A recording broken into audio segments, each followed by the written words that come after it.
Assalamualaikum, halo Baraya. Karena di luar hari ini hujan, jadi saya memutuskan tidak berangkat ke kebun ya hari ini. Jadi rencananya kita hari ini membuat pupuk yang super dahsyat ya. Nah ini dia, adapun bahan-bahannya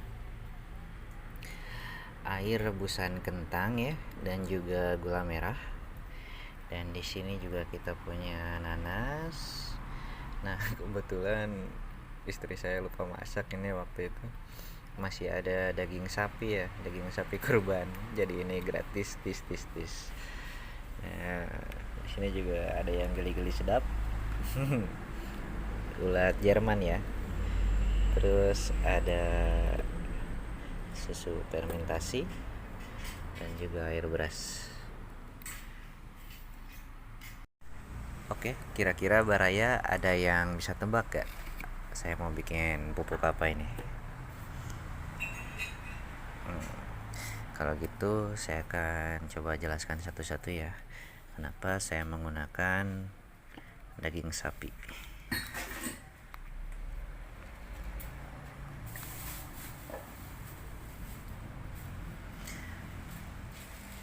Nah,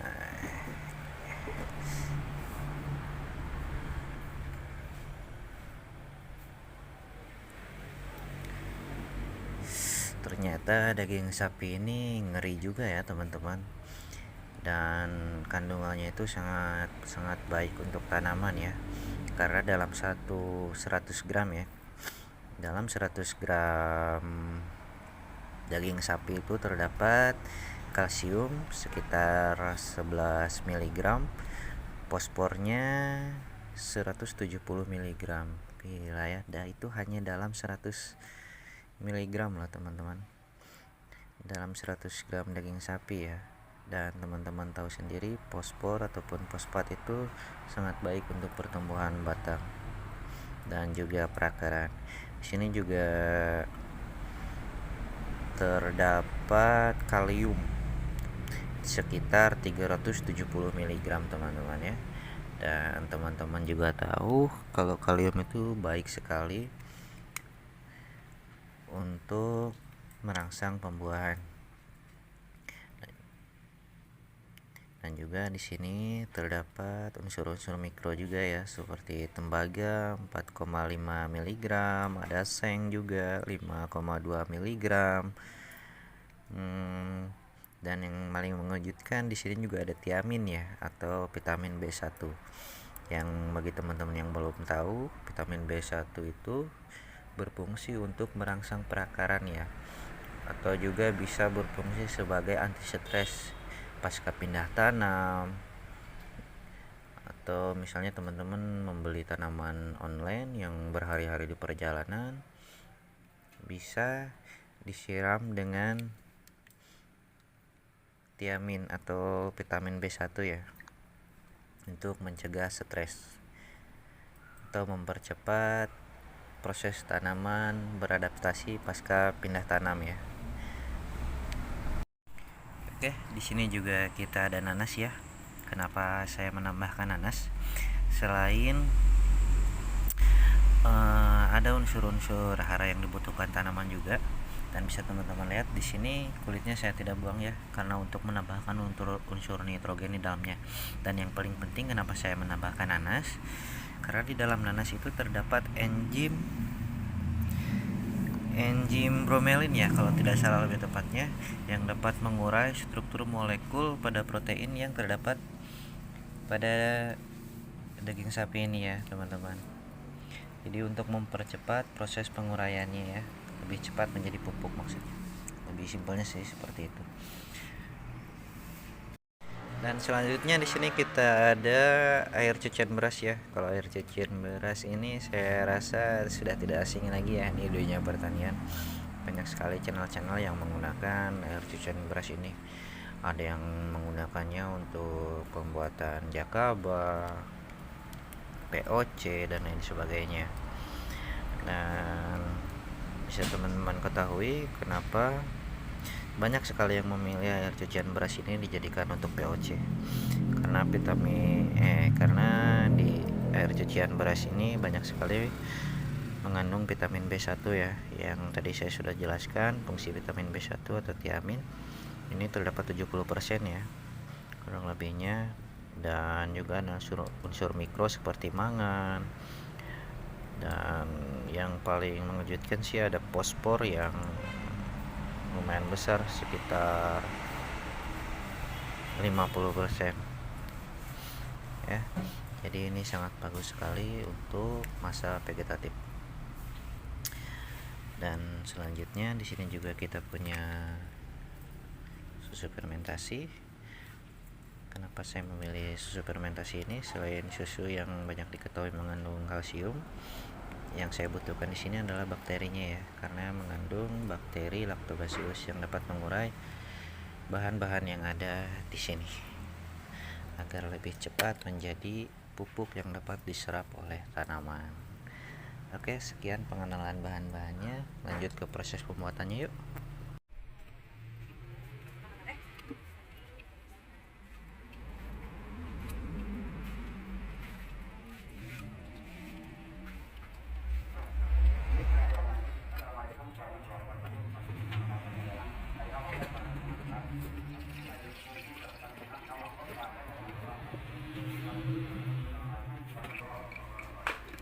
Dikit aja, jangan banyak-banyak.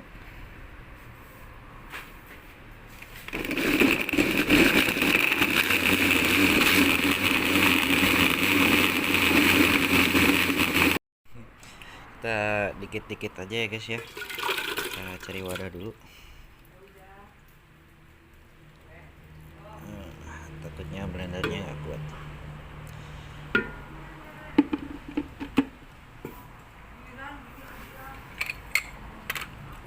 Terus aja dagingnya dimasukin sampai habis.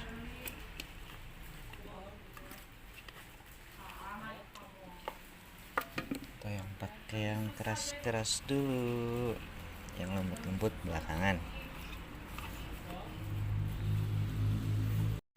Oke, lanjut yang geli-geli sedapnya kita masukin juga. Oke, terus kentangnya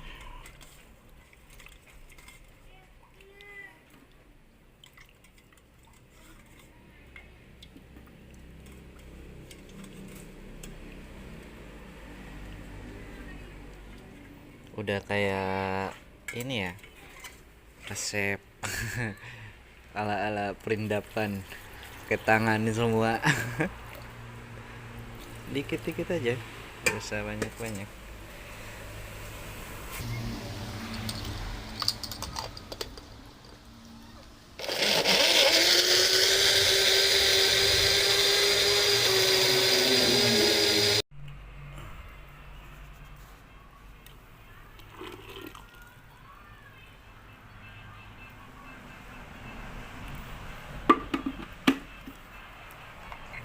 Oke, lanjut sekian bahan yang lainnya.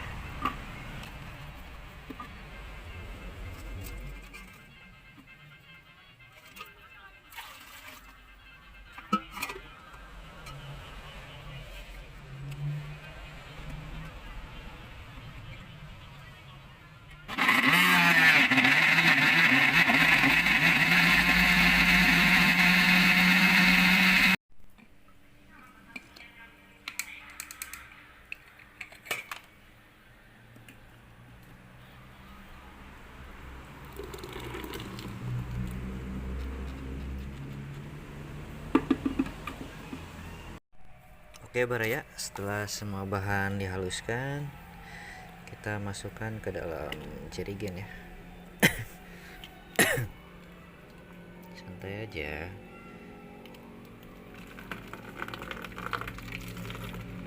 Oh ya, buat teman-teman yang kesulitan mendapatkan bahan-bahannya ya, seperti yang di video ini, jadi inti dari pembuatan pupuk ini adalah protein ya teman-teman.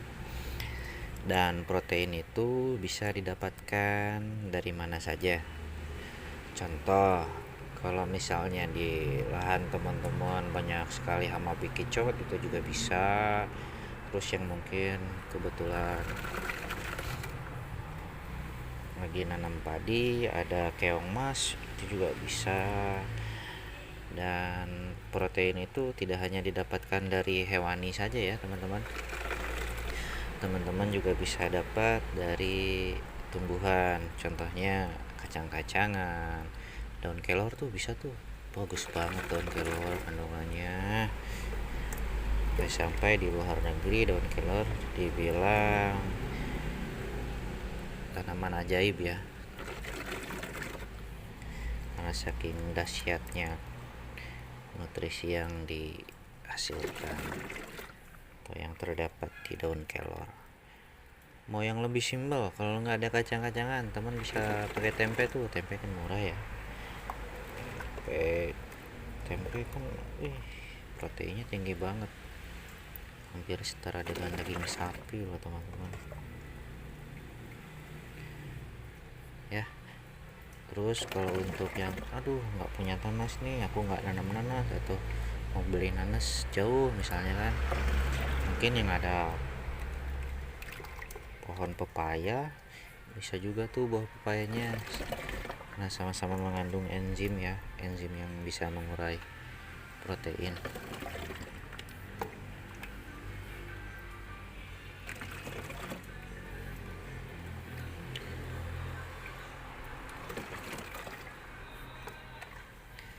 Kalau untuk sumber energinya bisa pakai apa aja sih? Kalau ada yang punya stok molase bisa pakai molase, yang hanya punya gula putih atau buah-buahan juga bisa. Pokoknya yang manis-manis yang mengandung glukosa itu bisa ya. Dan yang saya rasakan sih yang paling cepat memang disukai sama mikroba itu kentang sih kayaknya ya. Jadi intinya apa ya, yang penting kuncinya itu kita tahu kandungan yang terdapat dari bahan-bahannya, itu udah itu aja. Jadi cari bahan-bahan yang kandungannya tuh kita perlukan atau baik untuk tanaman, jadi nggak usah terpaku dengan satu bahan. Kalau seperti itu pusing teman-teman, karena setiap daerah itu kan beda-beda ya. Oke, setelah semuanya masuk ke dalam jerigen, kita tambahkan air cucian berasnya ya.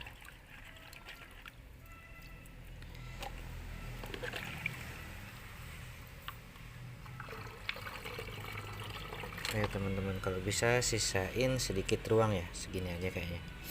Oke, jangan terlalu penuh karena mikroba juga butuh oksigen ya untuk hidup.